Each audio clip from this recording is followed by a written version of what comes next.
Guys, welcome. Let's talk about the Black History Fact of today. We're going to be talking about some hidden history involving African American women. They were called the Black Angels, who essentially became the angels and the nurses during a period when tuberculosis was at its all times high and was one of the most deadliest diseases, and white nurses refused to go to work. So they stepped in. So it was more than 300 courageous black nurses. They uprooted their lives in the Jim Crow South to seek economic opportunity as nurses caring for tuberculosis patients at Seaview Point in New York. From 1928 to 1960s, others refused to help, fearing spread of disease, but these exceptional women, including Virginia Allen, stepped forward and risked their lives amid racism and poor working conditions to care for the city's poorest residents. In doing so, they contributed to the breakthrough treatment of TB, and their dedication and commitment to the critically ill patients earned these nurses the title of the Black Angels. So, by the way, there is a book. I hope you guys purchase it, and we're going to talk a little bit about the book. So, The Black Angels Impact on Finding Tuberculosis Cure.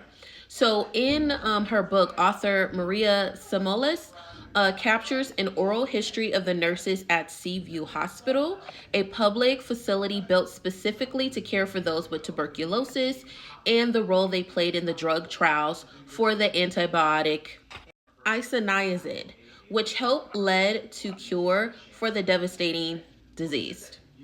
Then the disease was known to be the White Plague. Tuberculosis was painful, deliberating, contagious disease responsible for nearly 18% of New York City deaths in the early 1900s. It killed 1 out of every 7 people in both the United States and Europe, primarily affecting working class citizens. So the author describes the suffering and the bleak conditions the Black Angels faced when they arrived at New York City's largest municipal sanitarium in 1929. So hundreds of patients lay in iron frame beds, languishing. They sweated and groaned and cried out. They coughed and choked and spit up blood, with each cough sending swarms of live germs into the room in the corner of the ward.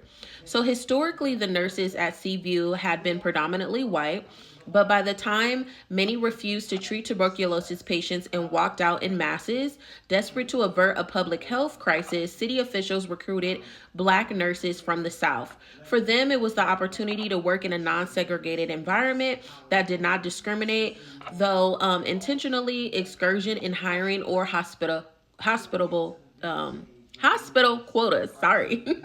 At that time, a nurse could be responsible for 20 patients each and could take 3 hours to take care of one person. Oh my God. Virginia Allen arrived at Sea View from Detroit in 1947 when she was just 16 years old with no prior work and little life experience. She came to New York during a time of great economic potential and innovations in medicine. Antibiotics were a new phenomenon. A new nurse shortage had the I encourage you guys to also listen to the podcast See You Now, where they specifically talk about the Black Angels and the impact that they had, and also to the last living Black Angel is on there as well.